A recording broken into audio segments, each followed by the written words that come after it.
नमस्कार। कथा कुंज में आप सबका स्वागत है। आज जो कहानी मैं सुनाने जा रही हूँ वो धर्मवीर भारती द्वारा लिखित है और जिसका शीर्षक है मुर्दों का गांव। तो आइए शुरू करते हैं। उस गांव के बारे में अजीब अफवाहें फैली थी। लोग कहते थे कि वहाँ दिन में भी मौत का एक काला साया रोशनी पर पड़ा रहता है। शाम होते ही कब्रें जम्हाइयाँ लेने लगती हैं और भूखे कंकाल अंधेरे का लबादा ओढ़कर सड़कों, पगडंडियों और खेतों की मेड़ों पर खाने की तलाश में घूमा करते हैं और उनके ढीले पंजरों की खड़खड़ाहट सुनकर लाशों के चारों ओर चिल्लाने वाले घिनौने सियार सहम कर चुप हो जाते हैं और गोश्तखोर गिद्धों के बच्चे डैनों में सिर छापकर सूखे ठूठों की कोठरियों में छुप जाते हैं। इसी वजह से जब अखिल ने कहा कि चलो उस गांव के आंकड़े भी तैयार कर लें तो मैं एक बार कांप गया। बहुत मुश्किल से पास के गांव का एक लड़का साथ जाने को तैयार हुआ। सामने 2 मील की दूरी पर पेड़ों के झुरमुटों में उस गांव की झलक दिखाई दी। मील भर पहले से ही खेतों में लाशें मिलने लगी। गांव के नज़दीक पहुंचते पहुंचते तो यह हाल हो गया कि मालूम पड़ता था भूख ने इस गांव के चारों ओर मौत के बीज बोए थे और आज सड़ी लाशों की फसल लहलहा रही थी।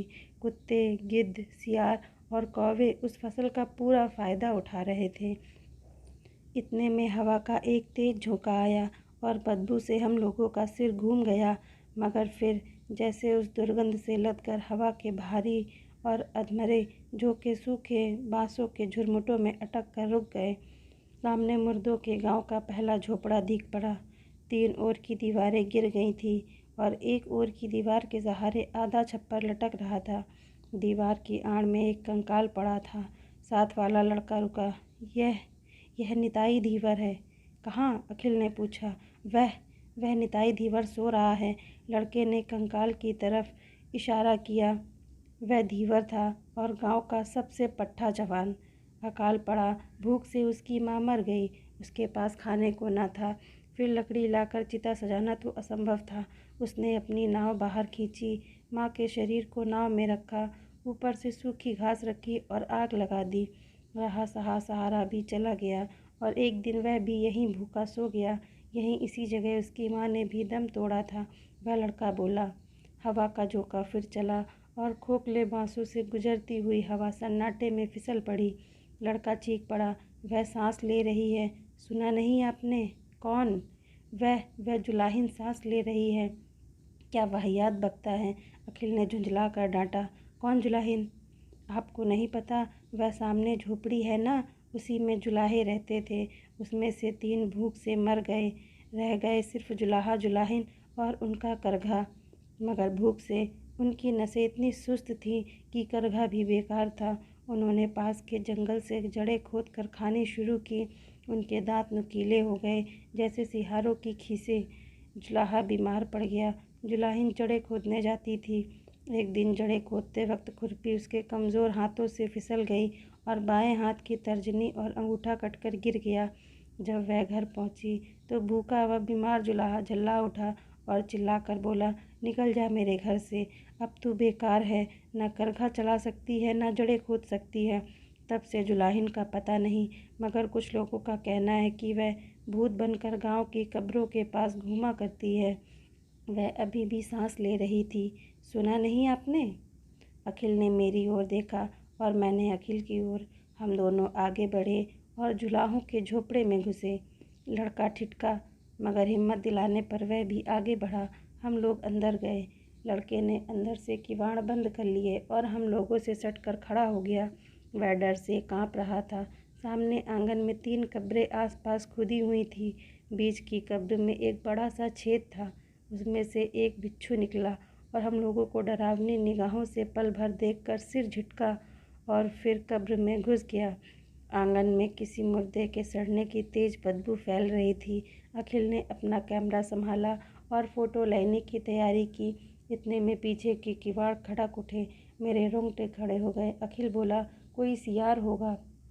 किवाड़ को किसी ने जैसे बार बार धक्का देना शुरू किया। मैंने सोचा शायद जिंदा आदमी की गंध पाकर गांव भर के मुर्दे हम पर हमला करने आए हैं। मेरे खून का कतरा कतरा डर से जम गया। लड़का बुरी तरह से चीख पड़ा। अखिल धीमे धीमे गया, धीरे से किवाड़ खोल दिया। उसके बाद बुरी तरह से चीख कर भागा और मेरे पास आकर खड़ा हो गया। मैं बदहवास हो रहा था और आपको यकीन न होगा मैंने दरवाजे पर क्या देखा। मैंने जिसे देखा वह आदमी नहीं कहा जा सकता था, वह जानवर भी नहीं था, भूत भी नहीं था। एक औरतनुमा शक्ल जिसकी खाल जगह जगह पर लटक आई थी, सिर के बाल झड़ गए थे, निचला होंठ झूल गया था और दांत कुत्तों की तरह नुकीले थे। मालूम होता था जैसे आदमी के ढांचे पर छिपकली का चमड़ा मढ़ दिया गया हो। उसके दाएं हाथ में एक खुरपी थी और बाएं हाथ की 2 अधकटी 3 साबुत उंगलियों में कुछ जड़ें। वह पल भर दरवाजे के पास खड़ी रही, फिर धीरे धीरे आगे बढ़ी। मैं चीखना चाहता था मगर गला जवाब दे चुका था।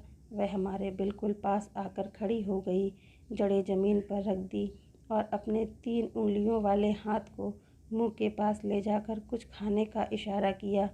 हम लोगों की जान में जान आई। वह भूखी है, वह आदमी ही होगी क्योंकि भूख आदमियत की पहचान है। अखिल ने अपने झोले में से केला निकाला और उसकी ओर फेंक दिया। उसने केला उठाया और मुंह के पास ले गई, मगर फिर रुक गई, उठी और झोपड़ी की दूसरी ओर चल दी। हम लोगों को कौतूहल हुआ, हम लोग भी पीछे पीछे चले। वह औरत सहन के एक कोने में गई। वहीं एक मुर्दा था जिसकी शड़ान आंगन में फैल गई थी। देहाती लड़के ने उसे देखा और पहली बार उसके मुंह से आवाज़ निकली, जुलाहा। यह तो जुलाहे की लाश है, यह जुलाहिन उसे भी भूत बनाने आई है। जुलाहिन लाश के पास गई। लाश सड़ रही थी और उसमें चींटियां लग रही थीं। उसने केला और जड़ें लाश के मुंह पर रख दी और हंसी। हंसी की आवाज़ मुंह से नहीं निकली, मगर खीसों को देखकर अनुमान किया जा सकता है कि वह हंसी होगी। दूसरे ही क्षण वह बैठ गई और मुर्दे की छाती पर सिर रखकर सुबकने लगी। यह जुलाहिन है, मगर यह तो कम से कम 70 बरस की होगी। 70 बरस? No, it is dropsy. देखते नहीं, जहरीली जड़ें खाने से इसकी नसों में पानी भर गया है, मांस झूल गया है। अखिल बोला, इस मुर्दे को हटाओ वरना यह भी मर जाएगी। उसके बाद हम लोग झोपड़े के भीतर आए। पास में एक गड्ढा था, सोचा इसी में लाश को डाल दिया जाए। भीतर आए, लाश के पास से जुलाहिन को हटाया और उसकी लाश भी एक ओर लुढ़क गई। मैं घबरा गया, बेहोश सा होने लगा। अखिल ने मुझे संभाला। हम लोग थोड़ी देर चुप रहे, फिर मैं बोला भारी गले से, अखिल, उंगलियां कट जाने पर यह निकाल दी गई, फिर किस बंधन के सहारे, आखिर किस आधार के सहारे यह मरने से पहले जुलाहे के पास आई थी जड़ें लेकर? क्यों? अखिल चुप रहा। मुर्दों के गांव की दोनों आखिरी लाशें सामने थीं। अच्छा उठो, अखिल बोला। हम लोगों ने लाशें उठाई और गड्ढे में डाल दी। एक ओर जुलाहा, दूसरी ओर जुलाहिन। बांस के सूखे पत्तों से उन्हें ढक दिया। मैंने अपनी उंगली से धूल में गड्ढे के पास लिखा, ताजमहल 1943, और हम चल पड़े। धन्यवाद दोस्तों। अगर आपको यह कहानी अच्छी लगी तो वीडियो को लाइक ज़रूर करें, साथ ही साथ हमारे चैनल को सब्सक्राइब भी करें ताकि आप हमसे ऐसी ही कहानियाँ सुनने के लिए आगे जुड़े रहें।